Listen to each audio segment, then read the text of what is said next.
তাহাজ্জুদ নামাজে অথবা যে কোনো নামাজে সূরা যদি নির্ধারিত থাকে, যেমন তাহাজ্জুদ নামাজের প্রত্যেক রাকাতে সূরা ফাতিহার পর 3 বার সূরা ইখলাস পাঠ করতে হয়।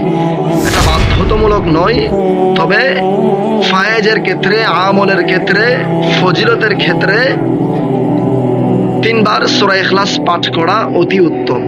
সেই ক্ষেত্রে যদি আপনি প্রথম রাকাতে সূরা ফাতিহার পর 3 বার সূরা ইখলাস মিলিয়েছেন, এভাবে দ্বিতীয় রাকাতও আদায় করলেন।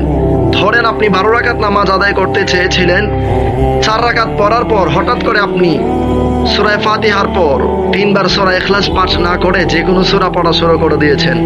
ধরেন সূরা ইখলাস পাঠ করার কথা, আপনি সূরা ইখলাস পাঠ না করে আপনি যে কোনো অন্য আয়াতে কারিমা কিংবা অন্য সূরা পাঠ করা অথবা তিলাওয়াত করা শুরু করে দিয়েছেন, তাহলে আপনি কি করবেন তখন?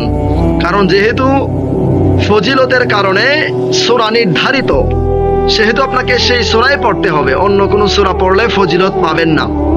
সেই ক্ষেত্রে আপনি যে কোনো সূরা যদি পড়ে ফেলেন, মনে হওয়ার সাথে সাথে সেই সূরা স্টপ করে, অর্থাৎ সেই সূরা থামিয়ে দিয়ে আপনি সূরা ইখলাস 3 বার পাঠ করে নেবেন, অথবা যেই সূরা আপনার নির্ধারিত ছিল সেই সূরা তিলাওয়াত করা শুরু করে দেবেন। তাহলে নামাজ হয়ে যাবে ইনশাআল্লাহ।